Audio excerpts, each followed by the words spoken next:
everyone. Welcome. My name is Marion Fourcade. I am professor of sociology here at UC Berkeley and also the director of social science Matrix. And I am delighted to welcome you to today's panel on Neil Fligstein's book, The Banks Did It, An Anatomy of the Financial Crisis, which was published earlier this year by Harvard University Press. The Banks Did It proposes a comprehensive account of the rise and fall of the mortgage securitization industry in the United States. 13 years after the fact, we still need to write autopsy reports for the 2008 financial crisis. And this book locates the crisis' complex roots in the transformations of the banking industry itself. The great financial meltdown shook prevailing understandings and practices about the nature of risk and the interrelations between finance and the rest of the economy. And it is perhaps for this panel to actually discuss whether that marked the beginning of a new transformation, a profound transformation in the way global finance works, or if it's still working the same today. Today's event is part of our Author Meets Critics series, which features critically engaged discussions about recent books by faculty in UC Berkeley's Social Sciences Division. And this event is also co-sponsored by the Network for a New Political Economy, or N2PE. Now, on Matrix, let me just say a few things. We have another very exciting event coming up before the end of the semester. Our last Matrix on point of the semester on December 13th will be on democracy, misogyny, and digital media, where we will discuss today's remarkable political moment marked by both a new kind of women's activism centered on Me Too and related movements, and also by the rise of a misogynistic far right. Now, if you haven't already, I encourage you to sign up for the Matrix newsletter so you can follow upcoming events. Now, without further ado, I would like to introduce the panelists. We have an absolute dream team today. It gives me great pleasure to first introduce my colleague, Neil Fligstein. Neil is the class of 1939 Chancellor's Professor of Sociology and the Director of the Center for Culture, Organization, and Politics. His main research interests lie in the fields of economic sociology, political economy, and organizational theory. He has been interested in developing and using a sociological view of how new social institutions emerge, remain stable, and are transformed to study a wide variety of seemingly disparate phenomena, including the history of the large American corporation, the construction of a European legal and political system, and the financial crisis of 2007-2009. There are also major contributions in both book and paper format to the sociological theory of markets and the theory of fields. Now, I cannot list all of Neil's books here, so let me just mention the most recent, Euroclash, the EU, European Identity and the Future of Europe, published in 2008, and A Theory of Fields. Many of the themes and arguments that are developed in The Banks Did It, and I have the book here, which is the book we are discussing today, are also found in a series of papers with Adam Goldstein, Jacob Habinek, Jonah Brundage, Michael Schutz, Alexander Rohrkasse, and Zawadi Rooks Hahidiana. And next, we will have Adam Tooze, our critic. Adam holds the Shelby Cullom Davis Chair of History at Columbia University, and he serves as director of the European Institute. He teaches and researches widely in the fields of 20th century and contemporary history. His first book, Statistics and the German State, The Making of Modern Economic Knowledge, appeared in 2001. Wages of Destruction, The Making and Breaking of the Nazi Economy was published in 2006. And Deluge, The Great War and the Remaking of the Global Order, 1916-1931, was published in 2014. For these books, Adam won, and brace yourself, the Leverhulme Prize Fellowship, the H. Sotz Kult Historische Buch Prize, the Longman History Today Prize, the Wolfson Prize, and the LA Times History Prize. In 2018, he published a major opus on the aftermath of the 2008 financial crisis titled Crashed: How a Decade of Financial Crisis Changed the World. His most recent book, just out this fall, in fact, is Shut Down: How COVID Shook the World's Economy. He has written and reviewed for the Financial Times, The Guardian, the Sunday Telegraph, the Wall Street Journal, and the New York Times, among many other outlets. And finally, he is a terrific person to follow on Twitter. So I will let the two of you take it from there. Thank you so much for what promises to be a wonderful conversation. I will now turn it over to Professor Fligstein for the opening presentation. Thank you. Thanks, Marion. I want to thank Marion for organizing this, and I want to thank Adam for coming to comment. So the banks did it. Here's the cover of the book. What I want to do in the next 10 minutes or so is to try to give you a quick synopsis of what the book tries to argue. And so there's sort of three parts of my comments, about 3 minutes each. First of all, what was it that the banks actually did? Second is, how does this help us understand what happened?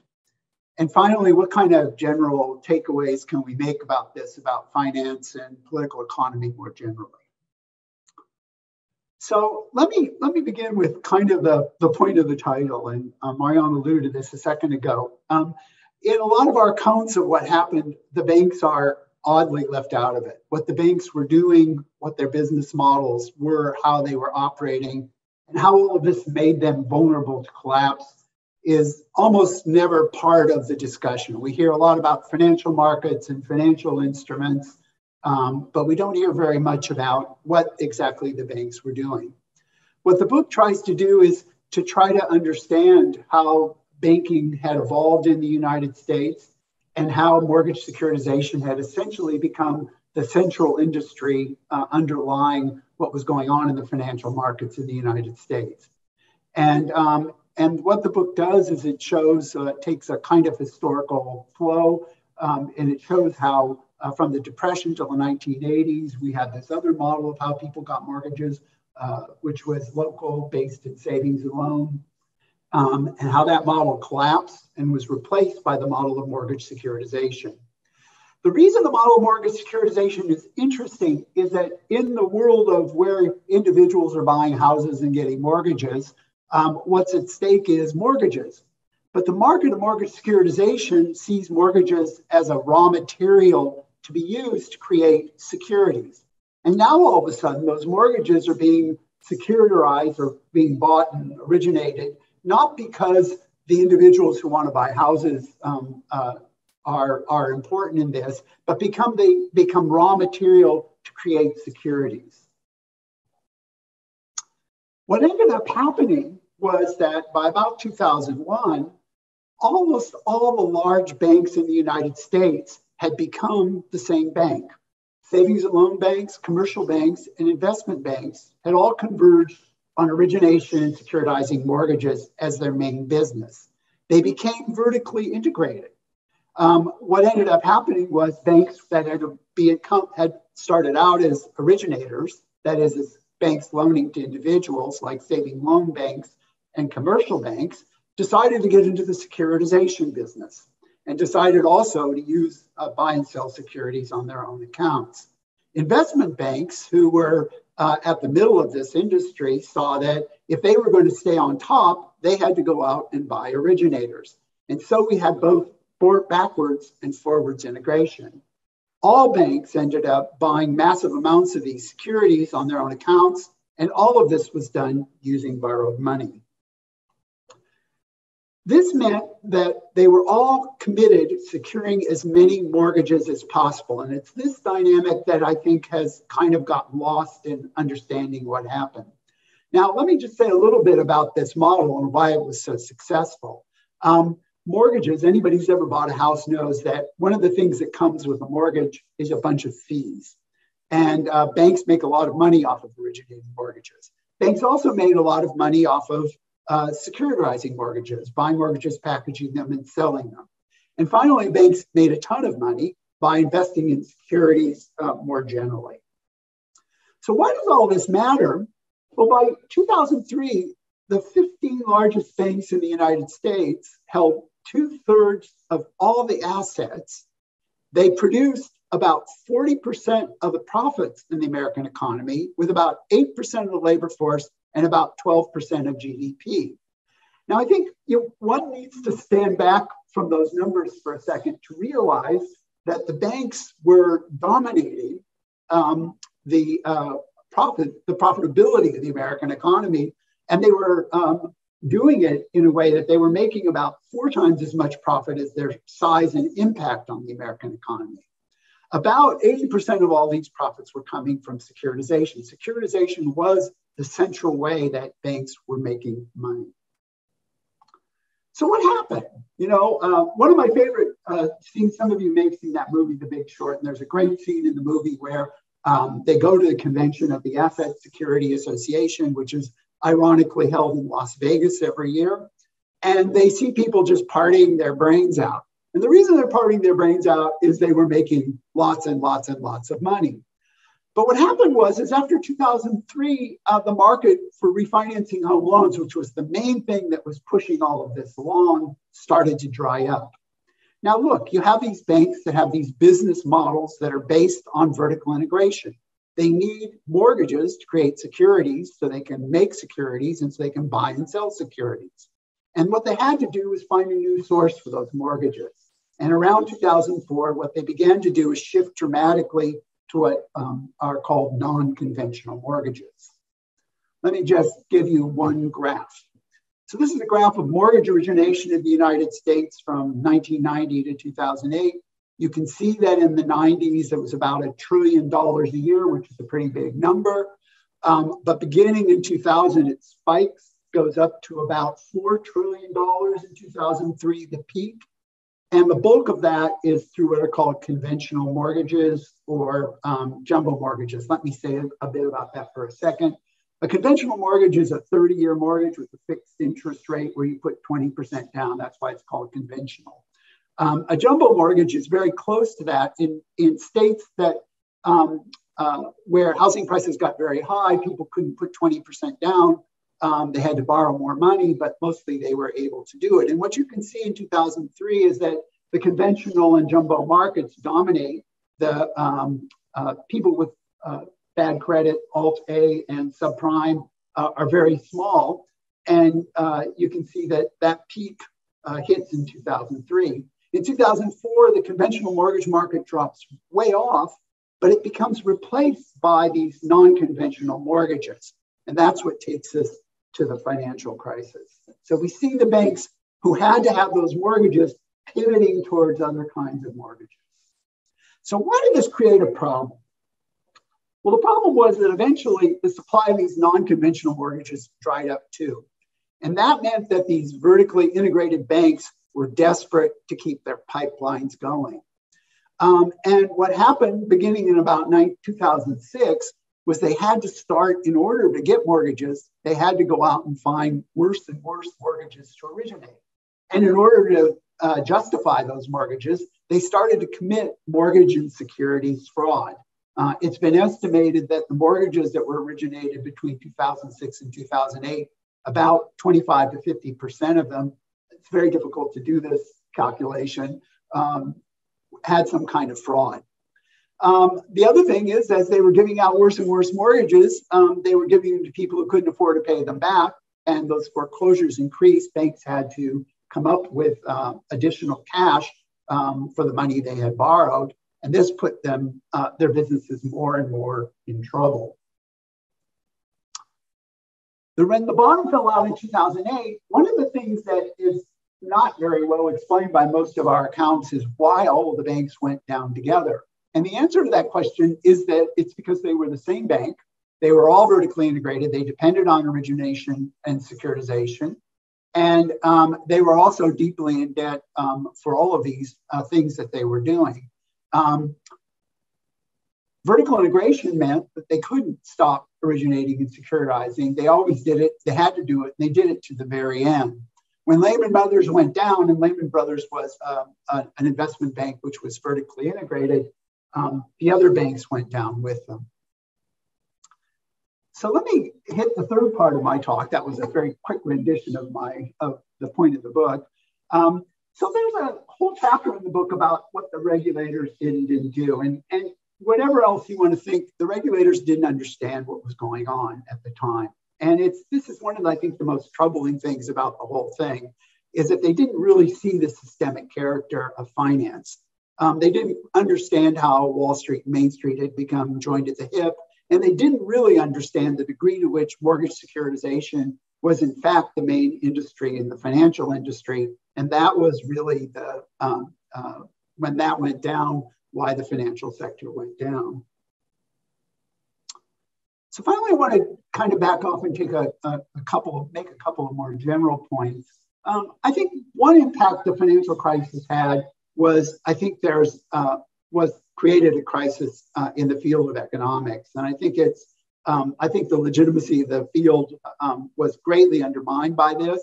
I think in particular, neoclassical economics, which focuses on the idea that markets should be self-regulating and that it's the best way to organize things. In this case, we had 20 years of people singing the mantra of financial innovation and saying that financial markets and financial innovation were the greatest thing that ever happened. We should get regulators out of the business. We should let people go out and make those markets. They can handle their risks. But what we learned in the wake of this, and what my book shows, is that financial innovation isn't just about instruments, but also about process and organization. And if we look at what happened in financial innovation without considering its relation to the system and how it worked and what its up and downside is, we don't really understand the real risks that were involved in the system. And what I think this suggests to me is that we need a kind of broader kind of political economy, one that focuses on states and markets, one that focuses on firms, and one, in the case of finance, that helps us make sense of how these financial products really work and operate. And I'll leave it there. Thank you. Thank you very much, Neil. Adam? Well, thank you very much, Marion, for the invitation to comment on this fascinating book. Like many other people who've been concerned with the history of 2008, I've long been under the influence of Neil's work, and it was a real pleasure to revisit that work now, if you like, in the canonical form of a book, bringing together so many of those key insights that he has contributed ever since 2008. And it was profoundly thought-provoking. The key Fligsteinian intervention, I think, has been twofold. I mean, on the one hand, it has been this very precise chronology of the crisis and the build-up to the crisis, which Neil outlined us for again in those really striking graphs, understanding the way in which the surge in securitization built up in the early 2000s hit a road bump, and precisely for that reason then had to move into this second and highly dangerous phase.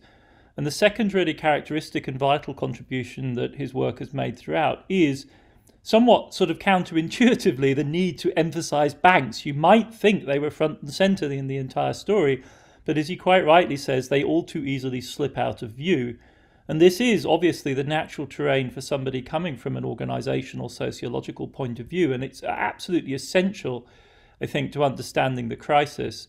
I wanted to start by inviting Neil to sort of deepen further his account for us, even beyond what's here in the essays, or rather to explore, out loud, some of the ways we might think about this, because you're absolutely right that banks are not often centered, and instead we find all sorts of other culprits.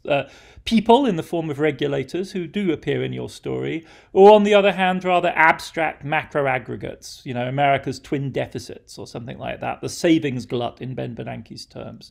I think in fairness to economics, since there has been a major surge in macro financial analysis, which goes some way to closing this gap. Regulators certainly have moved much more aggressively into this space, driven by an understanding of the logic that you outlined in a sense. And the wealth, the richness of data that we have now about corporate balance sheets in the financial sector beggars belief at times. For me, for a historian like myself, it's truly staggering to see some of the data that empirical economists get to play with now with regard to literally big data sets of the balance sheets of every single, they're anonymized, but they can clearly track the differentiated business strategies of every single bank in the world at this point, if they want to. And they can build formal models to do that. Now, that's not my métier, and nor is it Neil's. What he sets out to do is to provide us, if you like, with a series of ideal, typical accounts of how 4 different types of bank converge on, as he says, one big integrated banking model, which then hits the buffers.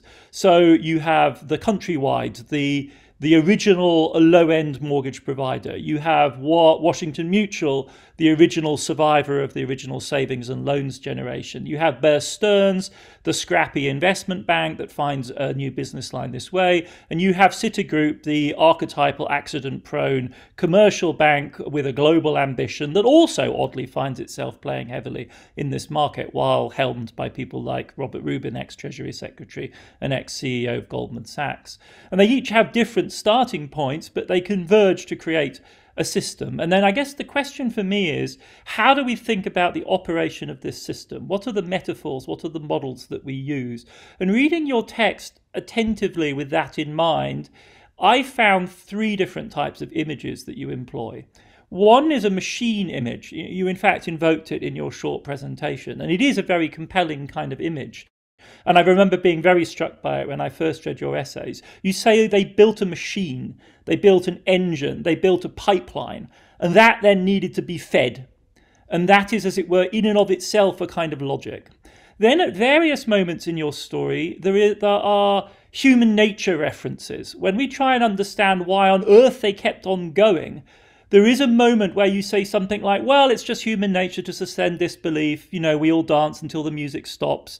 Again, a very compelling idea, and one which is almost native to the financial analysis scene. It's something that all sorts of people, Reinhardt and Rogoff, do something quite similar in their analysis. And then there's a third moment, in fact, in the book, immediately after your most vivid invocation of human nature, you say, imagine if we thought of the financial system as an ecology with a heat source or a source of energy or food, and imagine these organizations clustering around it, the source of energy and food being mortgages, which everyone needs to gobble up to feed into their metabolisms to keep them going. And I think all of these are quite compelling images of how this works. They all have an intuitive plausibility. In fact, some of them appear to have been so plausible that they're native to the system. In fact, some of your sources that you use, you open up, like the literature digested by these men and women who go to Vegas to party, the stuff they read, they almost seem to imagine themselves as part of a machine or an organism feeding on this trough.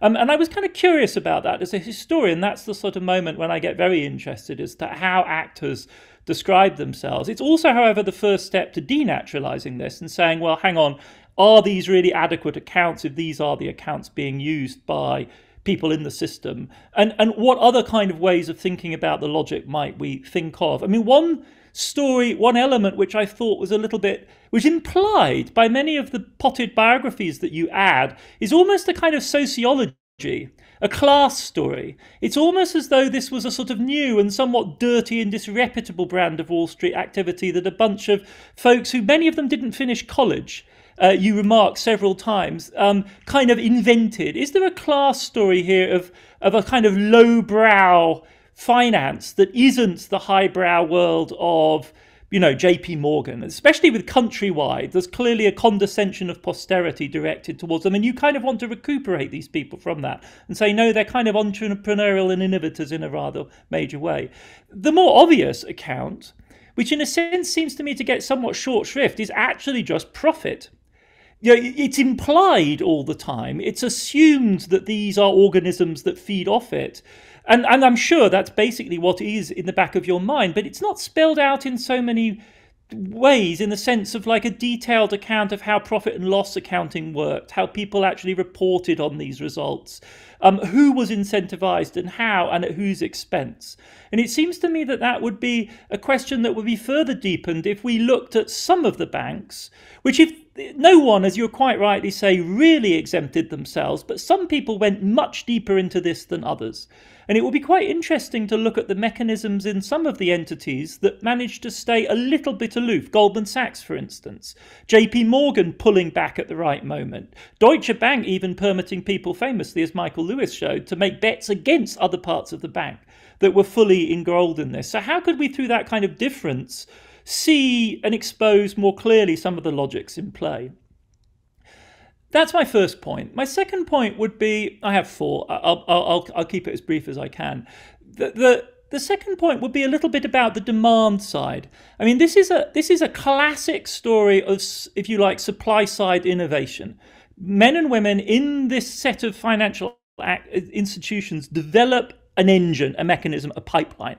Right? And a pipeline, of course, has to have two elements. It has to have stuff that feed in and stuff that consumes the output at the other end.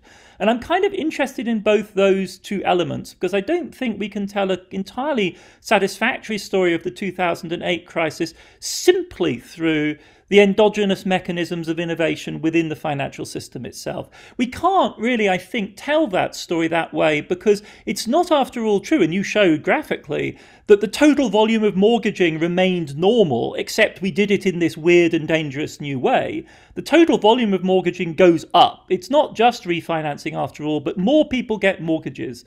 So what is it about American society at this moment that made this attractive? What would be the sociological account of the demand side? Of course, there's mis-selling, there's forced selling, people have this jammed down their throats. But as it were, what is there from the societal point of view to sustain this?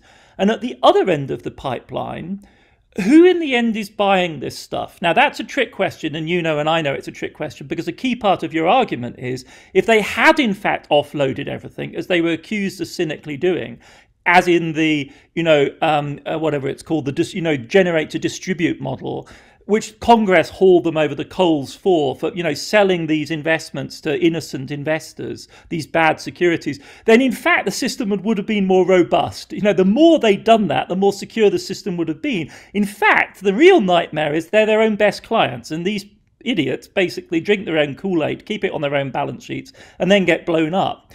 But nevertheless, a large part of this stuff is offloaded, right? And who is it offloaded to?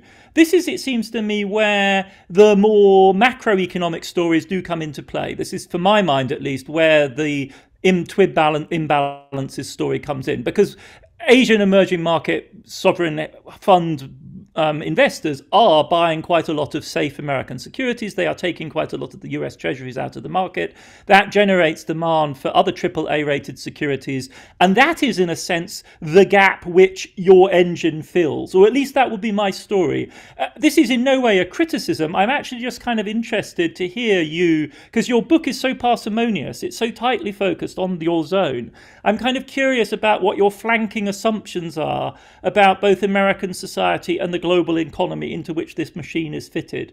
I don't think you would want to, you could perhaps, but I don't think you want to take the very strong line of saying it's an entirely credit supply driven story. That would be a tough argumentative case. I'd be interested to hear you respond in any way. The third set of comments stand a little bit further back. In fact, the last three, in fact I have five, but they become quicker and quicker. You keep the focus in this study, commendably tight. We're talking about real estate finances and mortgages. It allows you to tell this elegant story about American society and economy back to the 1930s by way of this, as you start by saying, we all know how you do a mortgage. It is something that's close to middle class and upper middle class experience. At least we all do know about mortgages. But the effect of that is you kind of screen out other factors. So the one that immediately comes to mind in this era is the stock market. So my question is, in a sense, if this is an account of American finance in general, how far are you willing to push this? Because after all, say the tech bubble happens in the middle of your story, at the hinge point, actually, between the 1990s and the early 2000s. At the moment when the securitization machine is running up, the tech bubble is bursting. And yet the tech bubble only appears in your story once in this hilariously ironic moment when people in the FOMC and the Fed say, well, nothing could possibly go wrong because subprime, even if it did deflate, is small by comparison with the tech bubble. So, and tech bubble didn't generate a systemic crisis, so there's nothing to worry about, right? And that's the only moment where the tech bubble appears in your story. And I'm kind of curious about how far, again, you want to push this. Because there are good reasons for thinking that housing is different, right? I mean, if you took a Mian and Sufi kind of route, one of the reasons it's different is it's the way in which household budgets are heavily leveraged. I mean, generally speaking, the kind of leverage that households take with mortgages are kind of crazy. It's a very unbalanced portfolio allocation of risk. You're betting on one big asset with quite a lot of leverage. It's a dangerous strategy. It has obvious downsides. And you could go deeper historically, right? I mean, Jordan, Schuleric and Taylor, not, a million miles away from Berkeley, have for a while now been arguing that the entire history of financial instability, capitalism's besetting sin, has ultimately to be written through the history of real estate, right? That's where all of the major historic crises, back to the development of the first transatlantic financial crises in the 1830s, their data set stretches back that far. Again and again, it's a real estate driven story. That, I think, is a question that, as it were, you imply through the elegance of your focus, but never really, as it were, double down on. I mean, if you did go that way, the question then would be, is this really a specifically American story after all? Because one of the things you slight somewhat is that proportionally the Spanish and Irish, and indeed I think even the British real estate bubble, certainly the Dutch one, proportionally are bigger than the American one. And they were all bursting alongside the American one at the same time. So one could, if one panned out this way, tell a North Atlantic story of housing bubbles bursting that would complement rather than contradicting your story. If you did follow this line, then the conclusion of your story might be quite interesting, right? Because amongst the amazing diagrams and graphs in the book are those ones about the end of this story, which is the extraordinary irony that a system that was designed to provide a minimal government backstop for a private finance system, in fact, has de facto nationalized the single largest asset class in the world, which is American domestic real estate. 95% of securitization is Fannie Mae and Freddie Mac. And of the securities they pump out, a huge percentage is owned by the Fed at this point. So it could be the end of financial crises as such. If one followed the Jordan, Schuleric and Taylor story, a secret end. But is that the right way to tell this story? And this is really the last major point I would want to make. Because as you know and acknowledge, and anyone who has gone deep into this knows, the story of 2008 is not really a story of a real estate crisis. There have been real estate crises before. This one is different. It's different because, as you say, they all securitize. And then, and this is the really harebrained element of this, they then fund this medium-term lending, 5 to 30 years, through short-term funding, some of it literally overnight. Lehman's balance sheet is heavily overnight repo or 2, 3, 4 week repo, which is, ridiculously dangerous strategy. And it's really that which explodes in 2008 and blows the market up, which is why this is ultimately a very massive North Atlantic bank run as much as anything else. And in the book, you refer to this other history, the history which is not about the securitization of mortgages so much as the development of short-term and wholesale funding mechanisms. There are two major branches here. One is asset-backed commercial paper and the other one is repo. You give a story for ABCP, for asset-backed commercial paper, and show how an originally relatively conventional mechanism of corporate finance was turned into a supercharged mechanism for bank finance. You don't say much about repo at all. And there is a other line of reading of the 2008 crisis which hones in on that. I'm thinking of Sissoko, Daniela Gabor, Benjamin Brown, an entire line of analysis which says that 2008 is really not just the securitization story, but the convergence of the securitization story with the repo story and the asset-backed commercial paper story. And the significance of that is not that it contradicts anything you've said, because it's there, but it's downplayed. But it would give the whole story a different ending, because if the securitization story has ended, safely in the bosom of Fannie Mae and Freddie Mac, The repo story hasn't. Right, and the repo story, the short-term funding of highly leveraged, large-scale, long-term finance is alive and well and kicking and expanding globally.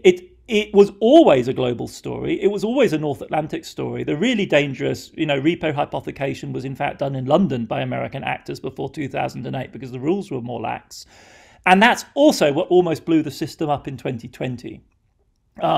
And what forced the Fed to intervene again. It wasn't really, again, the underlying quality of the assets, because this time round it was repo on US Treasury. And so it isn't the quality of the underlying asset any more than really it was with housing, which turned out to be a bit of a red herring because the vast majority of the securitized mortgages actually did turn out to be pretty close to AAA. Those tranches were pretty good. It's that they were funded through this mechanism that made the whole thing just spectacularly unstable. And that story is still with us and continues on into the future. And that would be, as it were, my fifth, and I'll make this shortest of all. This is a sociological story. It's a sociological story also in that it's a national story. It's a story about the United States. And as far as Washington Mutual, as far as Countrywide, arguably even as far as Bear Stearns is concerned, fair enough. But as you say, and you lay out beautifully, very succinctly but effectively, the story of a group like Citicorp can't be told that way, right? Citigroup, right from the very beginning, is a global actor. And that, of course, is eminently true for JP Morgan, Goldman Sachs, all of those players. And this is true for the funding markets, not for the securities funded through them, but the way in which they're funded. This is where the transatlantic market and the Eurodollar market and London come crucially into play. And that's why this crisis had this transatlantic quality in 2008, was that this banking system that we're talking about, which does converge in the early 2000s preeminently on the American domestic mortgage market, is in its longer history North Atlantic. And why does it have to be North Atlantic? To evade all of those pesky New Deal era banking regulations in the United States, which were put in place to constrain American high finance. And American high finance evades them by way of moving to London in the 60s Eurodollar era.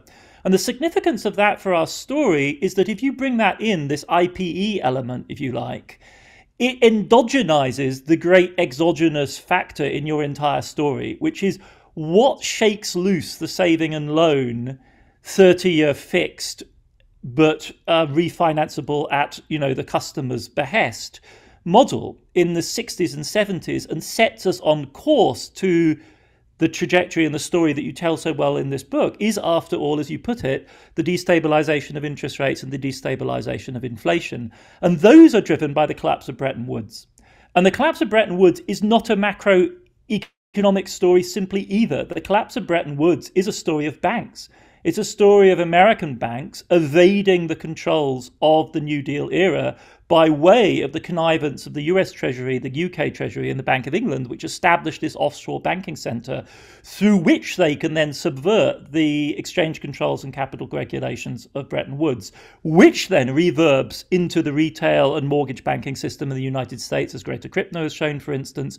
And by the 80s, it's just wreaking havoc and allows us, as it were, to pick up the story that you tell. So it seems to me, if you were willing, this requires also a differentiation between the actors, because then in the end, Citigroup and Robert Rubin are not the same as Mozilla and Countrywide. They may converge on that same dirty mortgage business, but they are, Citigroup and Robert Rubin, after all, are empowered actors of a very different type. And and their subsequent careers after this shipwreck are indicative of that, right? Countrywide goes down and Mozilla is a disgrace.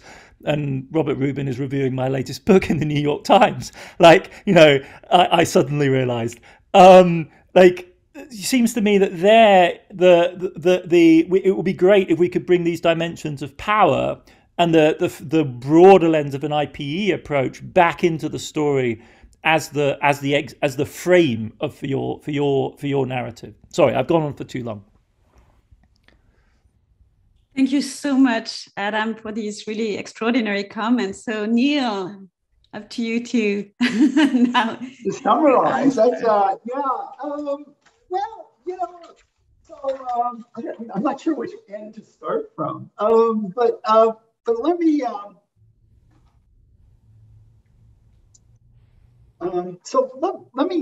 Let me start from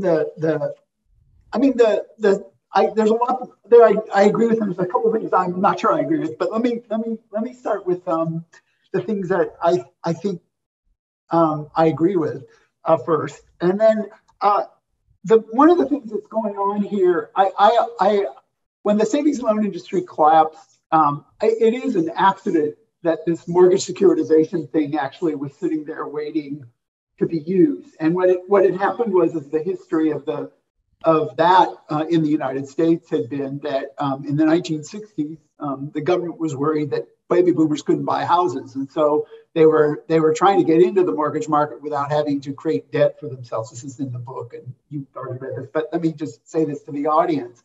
And so they started down this path they came up with this mortgage securitization idea, and that's where they created these government-sponsored enterprises, Fannie and Freddie and Ginnie. And when the savings loan industry collapsed, Fannie, Freddie, and Ginnie were the ones that were left standing, and everybody, no American president doesn't want people to be able to buy houses, and a Republican one in particular. And so they kind of picked up the pieces, and so there's a huge amount of contingency, if I can be the historian for a second, in what happened there. And so I do agree that these larger macroeconomic processes that were going on and around currency flows and what banks were doing. And Bretton Woods and all of those things are there. But I think as you get closer to the ground, you see that when this thing blew up, it could have gone a couple of different ways. And the fact that there was an alternative in place. And then I want to come to this point about the class thing. I totally think that Countrywide Financial was an outsider and Zillow was an outsider. And those guys were, nobody in finance thought they were the right guys, and they did end up doing the thing that convinces the right guys that it's okay, which is they made lots of money, and because they made so much money, and because they guessed a lot of times. Sometimes they were wrong, but they were often right. Everybody followed them, and I mean, in the book, I even think I put it more strongly, and this is, I think, kind of the organizational theory part, is that Countrywide provided a model in the 90s of this vertical integration to these other banks, and they made so much money, everybody was going, well, wow, why don't we get us some of that? And both Bear Stearns and Lehman Brothers had gotten into the origination business relatively early in the 90s. They were the first. But I think, this example meant that, everybody else was kind of looking around at it. And so I do think that was there. And I don't think anybody ever, thought much of Mozilla, even though, those people made a lot of money and they transformed the industry, and they were the ones who did a lot of the innovation, actually. Many of the financial innovations come from Countrywide. I'm kind of rambling, but let me say something about the supply and the demand side. And I think this is really fascinating. I mean, Americans have very high rates of home ownership relative to other countries in the world, and between the Depression and about 1970, it goes from about 40% to about 65%, and it kind of stays there for a long time at about 65%. And this whole thing that opens up between about 2001 and 2008 increases home ownership rate to about 69%. 4%, right? Yeah, 4%. So yeah, it's not very much, and so that, which is another kind of thing about this. And so I do think that the American dream is to own a house. I still think it is. But I think one of the untold stories in what happened is the degree to which these banks went out and were pushing it along, and almost everything we know about it is anecdotal, which is that that banks would look at appreciation, and then they'd send people out and they'd do a lot of advertising in particular zip codes and things like that. They were very much aware of where they could try to push this. And then they also went into communities. I mean, the evidence of going to communities of color is pretty strong in 2005 and 2006 because Yeah.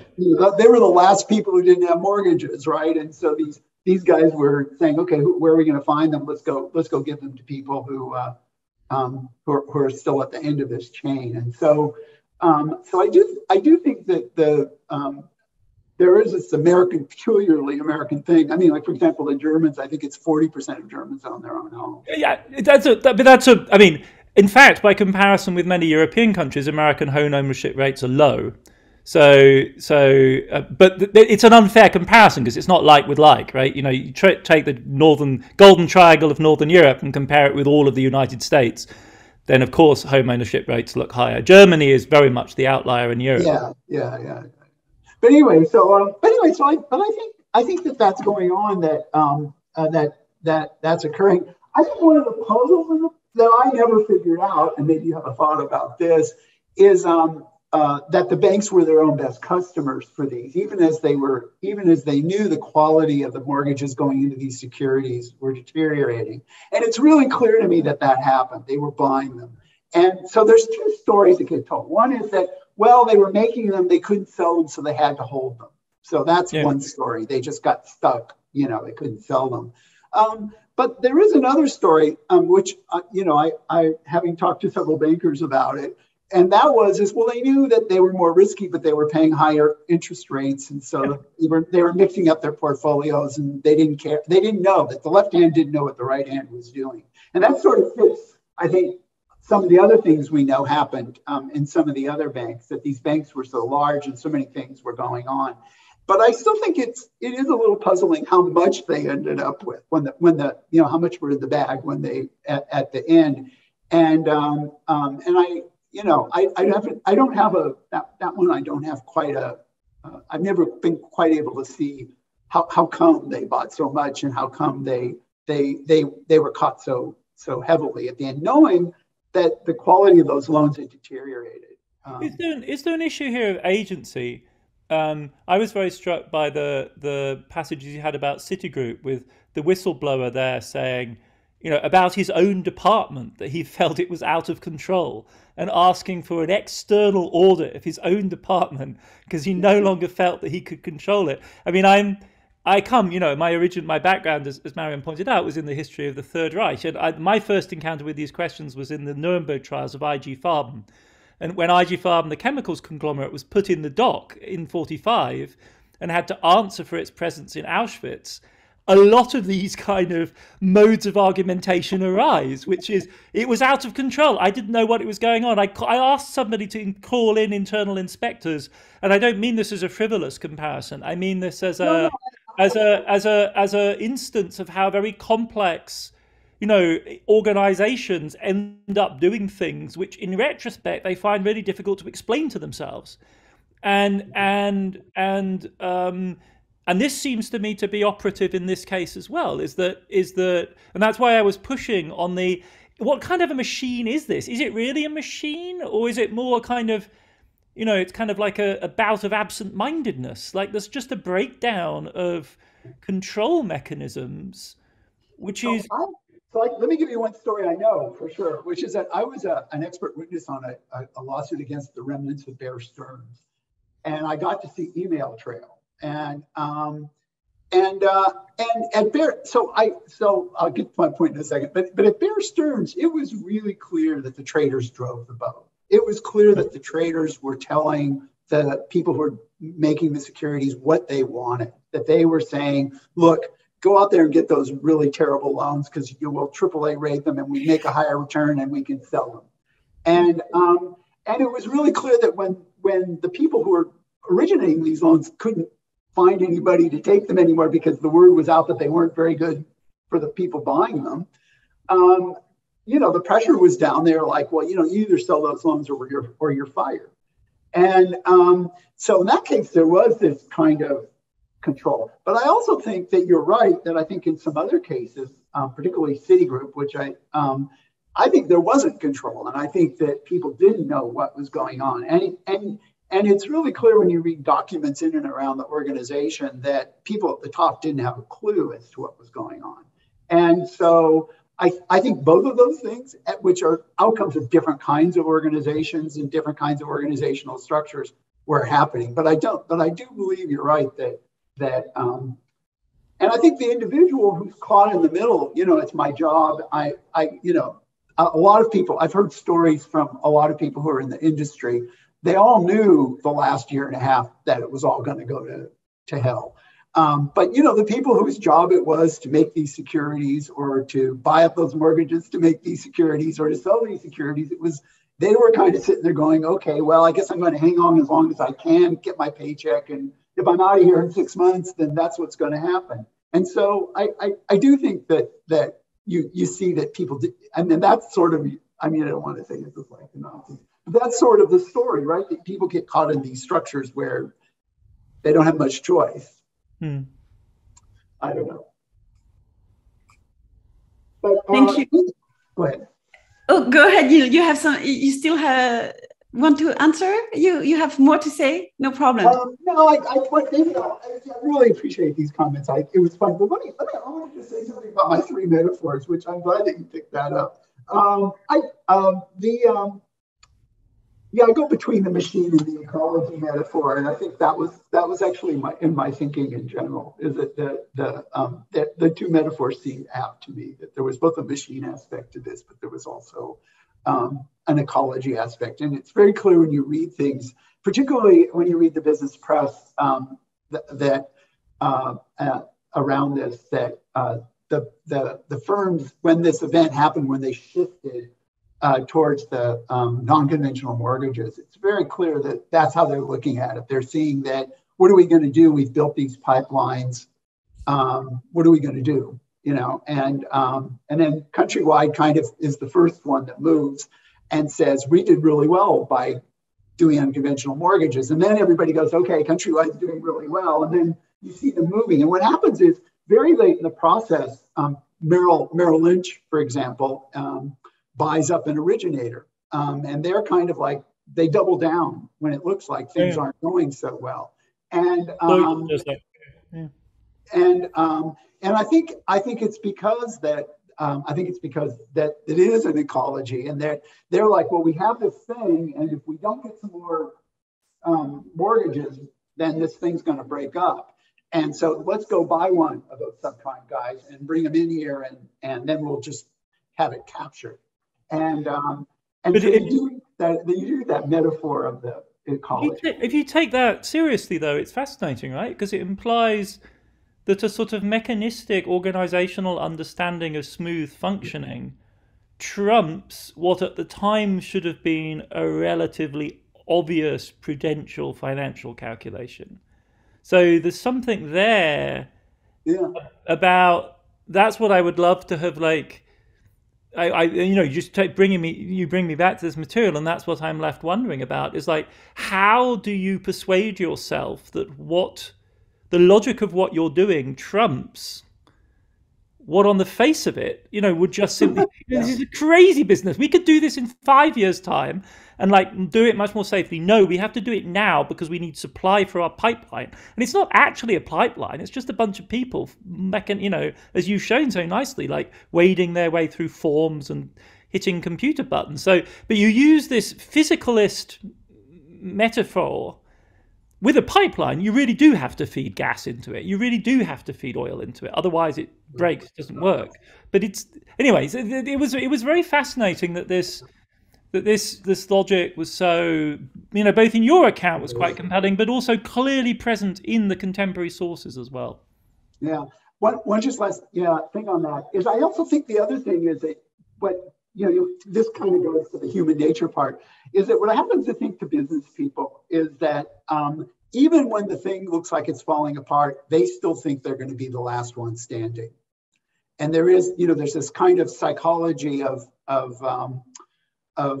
okay, we're just going to double down and we're going to be there at the end. We just got to tough this out. So instead of saying, why don't we get out of this business? And that's sort of what happened at Goldman Sachs, is they were never in it that way. And they just realized, okay, it's time things are hitting the fan, let's get out as much as we can. So now, of course, they've become retail, but that's a different story.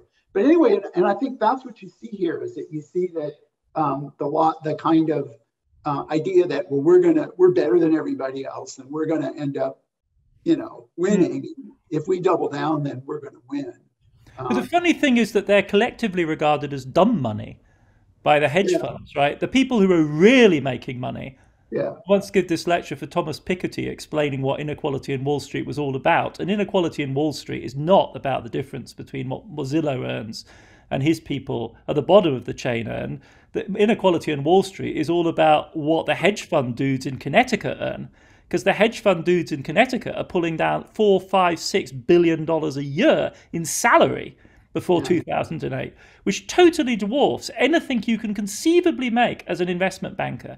The gap between them, the top of the hedge fund tree, and the top of the private equity tree, and the top of the investment bank tree is the same as the gap between the top of the investment bank tree and average American wages. It's 200 to 1. Like Jamie Dimon now, just at the very end of his career, is a billionaire. One time over. Like, this is trivial by comparison with Steve Schwarzman and people like that, right? So part of the hard scrabble quality of investment banking in the period, believe it or not, is they all think they're suckers. They all think they work far too hard, and like Jamie Dimon said, to run my bank, I need a lawyer and a shrink. Like, this is terrible. If you're a private equity person, you don't need, lawyering maybe, definitely not shrink. Like, there's this sense in which they think of themselves as suits, and they have to struggle and strive and fight. This is this class dimension I was alluding to, like in the way in which the normal hierarchies of inequality are weirdly subverted, right, by these logics of ultra money. I mean, or this sort of exponential curve just keeps on going up and up and up and up and out of sight. So and you see this in like Dick Full. Yes, they have won. Yeah. Because these other guys are gone. They're all gone. Yeah. Yeah. No, you're right. You're right. Okay, we actually are at time, I'm enjoying. Yes, so I'm actually enjoying this so much that I'm wondering if you would answer a last question. Sure. Is that All right. So, and it's a question I've been actually dying to ask both of you. And, I'll try to weave in. We have a lot of questions also in the Q&A, and they tend to be quite long. So I'll try to weave in some of the themes that emerge there. So, of course, the world economy is still very much shaken at the moment. And, this time from a very different threat. But the financial markets have done incredibly well during COVID. The Dow topped 36,000 in early November. And in fact, the last year and a half have been the biggest bull market in decades, perhaps in history. So the question to you is, what do we make of this? So one interpretation, because finance actually was the dog that did not bark in the last crisis. It crashed in March 2020, but recovered so fast, right? So one interpretation is that, the post-2008 crisis re-regulation is that the reason why we weathered the March 2020 crash better. One may have to do with, the interventions of the Federal Reserve, or, perhaps the question would be, are there other vulnerabilities that are building up that maybe we don't see yet? So I'm asking you, what are the banks doing now? I think that I think people learned a lot from what happened, and I actually think the regulators learned the most. And our current Federal Reserve chair was one of the dissenting voices in the room in 2008 about how bad this crisis was going to be, and so he was probably the best political appointment that Trump made, and maybe the only really good one. And I think that what happened when the COVID thing hit was that they weren't going to, they put so much liquidity into the system. It's still going on. And the last couple of weeks, as they've been talking about pulling that liquidity out, the market has been dropping. And so I think you can't underestimate the role of the regulators, I think, in learning from that experience and their role in finance. But I think everything in the last 10 years has kind of gone finance's way. I mean, so, the Trump tax cut, most of that went into buying back stock. I think, it's hard to think of anything that hasn't gone finance's way in the last 10 years. And so, and then when the COVID hit, the Federal Reserve I'm just remembering the statements that were being made. We're like, we're just not going to let this happen. And even in Europe, the similar thing happened, that the European Central Bank took the same line. And I think that has helped all of these financial instruments and financial institutions. So finance remains in control, but it is different. And I guess I wanted to go, you were talking about the repo market and the kind of vulnerabilities. I think there are lots of vulnerabilities out there that we don't know about. And that being the short-term borrowing is, I think, a really important one. And what the Federal Reserve and other regulatory authorities are going to do. The stress tests that get done on these 6 large banks, which now actually controls, I think it's 10 banks control 80% of the assets or something in the United States at this point, I think are real. And I do think they have an impact on behavior. But those banks are really profitable. And so, and then the hedge fund industry continues on. So I don't see an immediate threat to this whole thing, given that regulators, I think, have gotten a lot smarter about it. I mean, if I might, I might add I would agree with everything that Neil said about the banking side, but I don't think that the banks are really the story in the current moment, nor is mortgage finance as such, which I think may have been pacified and moved into this zone of as it were, stability. The two new elements of the story really are, well, as you know, Marion, your measure of prosperity is the equities, the stock market. And the stock market in the US right now is massively driven by a clutch of big tech stocks. And that's the story, right? And the drama, of 2008, after all, overshadows the fact that this is the moment of the breakthrough of the smartphone. 2008, I think, is the release date of the iPhone 1. And it's the breakthrough of the big platform, models with Facebook at that moment too. And really the last decade plus of the American equities market has been dominated by that hugely unbalanced surge in big tech stocks, which is what separates the US from every other equity market in the world. And the question, as it were, then is one of industrial policy, of antitrust, of the entire question of tech regulation. The other, and so that I think is a new phase in this story. And so I guess the worry is there another dot-com bust on the horizon? And I don't think the structure of big tech is really the same as the valuations are in that kind of nosebleed zone now. But the underlying business models are very different from those in the 1990s that exploded in 2001. But I think that was in part what motivated my question to Neil, is where do we, for our era, in fact, need to reevaluate the dot-com bust? I'm not aware really of any good and interesting work on the dot-com bubble, which will be very interesting at this moment. The second really novel element in the equation now is not so much the tradition, the shadow banking as, Poshar and people like that analyze, which are incorporated into Neil's account, or really so much even maybe private equity to a degree, because the privatization of equity markets is a major phenomenon. But in quantitative terms, it's asset management as the fulcrum really of modern finance. This is where people like Daniela Gabor think all of the action is now, right? And they become kind of BlackRock obsessives, because $10 trillion is a lot of money. $10 trillion is half the size of it's more than half the size of the American mortgage market under management from one player. That's pretty flipping gigantic.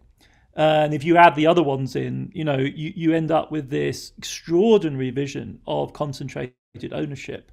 And it's their excuse, of course, is it's not leveraged in the same way. This is real money. They're exposed to risk. They don't present the kind of run risks that others do, which is true up to a point, I think. But that, I think, is where the center of attention needs to be now. And you can, of course, piggyback on that fantasies of control. I mean, it really is Hilferding, finance capitalism, the return of a kind of vision of universal ownership. We see this intensely in the climate finance discourse, right? That if only Mark Carney can get enough of these nice people together at Glasgow, and $133 trillion will kind of do the trick. Then we literally talk of universal owners as a category. And the UN now has a forum for asset managers. I mean, imagine if Mozilla had been invited to the UN to represent securitized finance. But BlackRock is a natural counterpart to the UN. I mean, this is, to my mind, a sort of quantum leap in global finance's history. But the question is, where are the risks? Are there risks in there? And it may be that the risks are less to the asset managers themselves, to the places where they manage assets, where, if they are big players in emerging markets where you're trying suddenly to move a lot of money through a rather narrow tube, you could imagine some really, nasty kind of run risks. That, I think, is to my mind, where we've moved into a new era. And it happens immediately off the back of this, right?